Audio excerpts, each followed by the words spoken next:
வணக்கம் நண்பர்களே.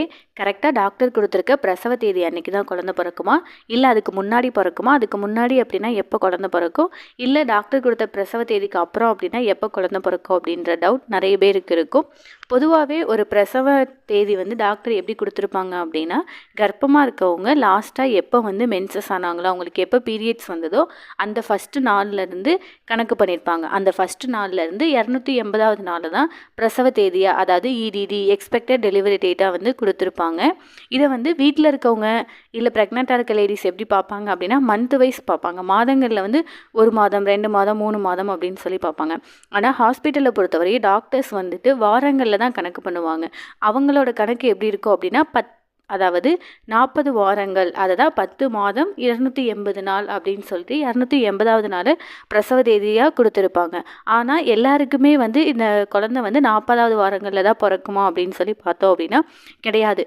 முழுசாக ஒரு குழந்தை வளர்ச்சி அடைஞ்சிருக்கு அப்படின்னா 36 வாரங்கள் 36 வாரங்கள் முழுமை அடைஞ்சிருச்சு அப்படின்னாலே உங்களோட குழந்தை முழுசாக வளர்ச்சி அடைஞ்சு இந்த வெளி உலகத்துக்கு வர தயாராகிடுச்சு அப்படின்னு அர்த்தம். 36 வாரங்கள் முடிஞ்சதுக்கப்புறம் 37வது வாரங்கள்லேருந்து 40வது வாரம், அந்த 3 வாரத்தில் எப்போ வேணால் குழந்தை பிறக்கும் அப்படின்னு சொல்லி எதிர்பார்க்கப்படுது. ஒரு சில பெண்களுக்கு 37 வாரங்கள்லேயே குழந்தை பிறந்துடும். இன்னும் கொஞ்சம் முக்கால்வாசி பேர், ஒரு 75% பெண்களுக்கு 38 வாரங்களில் குழந்தை பிறக்குது. இன்னும் ஒரு சிலருக்கு மட்டும்தான் 40 வாரங்கள் ஆகியும் குழந்தை பிறக்காமல் இருக்கும், வலி எதுவும் வராமல் இருக்கும். அந்த மாதிரி இருக்கவங்களுக்கு டாக்டர் குழந்தை எப்படி இருக்குது அப்படின்னா அல்ட்ராசவுண்ட் ஸ்கேனில் பார்ப்பாங்க. குழந்தை முழுசாக வளர்ச்சி அடைஞ்சிருக்கா, குழந்தைய சுற்றி இருக்கா அம்னியாட்டிக் ஃப்ளூயிட் பனிக்கூட நீர் கரெக்டாக இருக்கா அப்படின்னு சொல்லி பார்த்துட்டு, வலி வருதா 42 வாரங்கள் வரையும் வெயிட் பண்ணி பார்ப்பாங்க.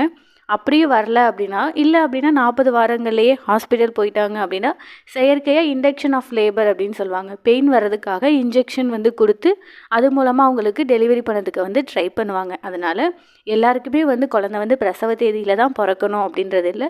பிரசவ தேதிக்கு 2 வாரங்களுக்கு முன்னாடி 37 வாரம் 3 வாரங்கள் நமக்கு இருக்குது. 15 நாள் முன்னாடி கூட குழந்தை பிறக்கலாம். அப்படி இல்லை அப்படின்னா 2 வாரங்கள் 15 நாளுக்கு அப்புறம் கூட, பிரசவ தேதியிலேருந்து 15 நாள் அப்புறம் கூட குழந்தை பிறக்கலாம். இந்த வீடியோ ரிலேட்டடாக ஏதாவது டவுட் இருந்தது அப்படின்னா கீழே கமெண்ட் செக்ஷனில் கமெண்ட் பண்ணுங்கள். நன்றி.